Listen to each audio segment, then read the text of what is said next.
Halo teman-teman, pada topik kali ini saya akan membahas tentang teknik HR retention atau retention talenta. Jadi apa sih strategi HR retention itu?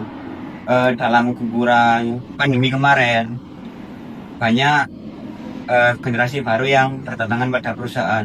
Itu menyebabkan menjadi suatu tantangan pada perusahaan tentang gimana sih cara kita mempertahankan karyawan. Pada era sekarang bukan hanya merekrut karyawan yang bertalenta atau intelektual, tapi juga bagaimana caranya mempertahankan ini tadi. Banyak isu-isu yang terlihat dari dalam perusahaan tentang karyawan yang resistensi atau karyawan yang udah nggak nyaman meskipun mereka kinerjanya bagus.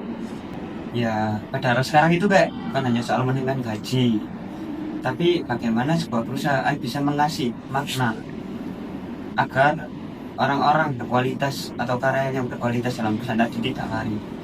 Berikut nanti ada gimana cara strategi CEO menerapkan resistensi karyawan dalam perusahaan. 3. Retensi adalah satu kesatuan proses pelaksanaan seleksi, training, hingga reward.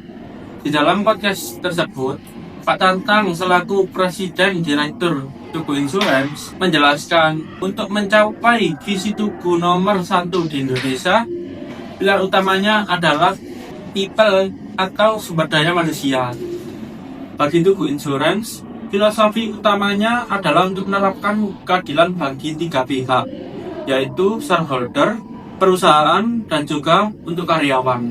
Pak Tatang juga menegaskan bahwa retensi bukan hanya soal finansial, tetapi untuk cara menjaga bagaimana karyawan tetap merasa bahagia, dihargai, dan juga diberi kesempatan untuk berkembang.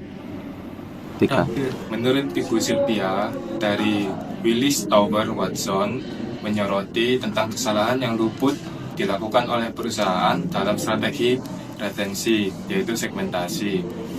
Jadi setiap perusahaan itu tidak bisa hanya memakai satu obat untuk semua orang, yang artinya perusahaan harus bisa memetakan karyawannya, seperti membedakan karyawan yang high potensial ataupun yang biasa.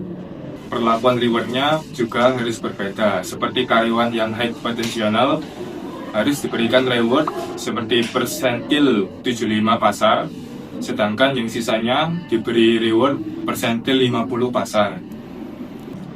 Ini penting agar ada perbedaan yang adil, sehingga semua karyawan termotivasi untuk berlomba-lomba masuk ke golongan high class potensial, sehingga memberikan kinerja yang baik untuk perusahaan. Lalu, bagaimana Tugu Insurance mengukur keberhasilan program retensinya?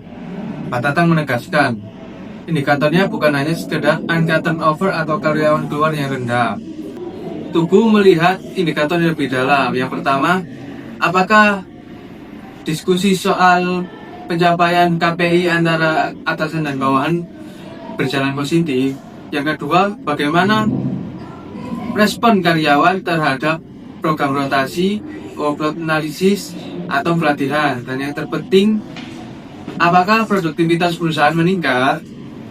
Buktinya, dalam 3 tahun terakhir, Tugu Insurance berhasil meningkatkan kinerja dan laba secara signifikan. Namun dengan karyawan yang relatif datar. Buktinya, dalam 3 tahun terakhir, Tugu Insurance berhasil meningkatkan kinerja dan laba secara signifikan. Namun dengan karyawan yang relatif datar. Ini merupakan engagement karyawan yang happy dan produktif, bukan sekedar bertahan karena terpaksa. Tantangan terbesar bagi Tugu Insurance adalah memastikan semua praktik baik ini menjadi budaya atau culture yang berkelanjutan. Ibu Sylvia menambahkan, turnover rendah tidak ada artinya jika produktivitasnya juga rendah. Kuncinya adalah menciptakan karyawan yang dalam tanda kutip happy dan produktif. Sebagai kesimpulan, setiap perusahaan harus memiliki total reward strategi yang utuh dan jelas, mencakup kompensasi, benefit, pengembangan karir, dan work-life balance. di mana semua strategi itu harus diturunkan dari visi besar bisnis perusahaan. Saya akan menjelaskan tentang opini yang dalam pernyataan video tadi dengan opini saya sendiri dan tim saya. Kalau yang saya kutip dalam video tadi, tendensi karyawan pada era hiburan sekarang, kebanyakan pada perusahaan itu bukan hanya sekedar mematok pada gaji, tapi dengan tingkatan emosional, kenyamanan, suasana. Mungkin kalau yang saya kaji sendiri, itu ada beberapa kemungkinan. Ada yang setuju, ada yang tidak. Bagi yang setuju, itu saya lihat dulu dalam latar belakang mereka. Mungkin kalau mereka sudah belum berkeluarga seumuran seperti saya, mereka tidak hanya mematok pada gaji, tapi mematok pada kenyamanan lingkungan atau suasana perusahaan.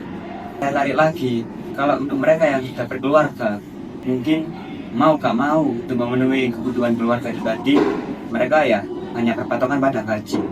Banyak orang yang saya temui di sekitar saya yang sudah berkeluarga, mereka hanya ingin memenuhi kebutuhan keluarga, jadi mereka harus bertahan mau gak mau meskipun suasana dan lingkungan yang lebih nyaman bagi prison.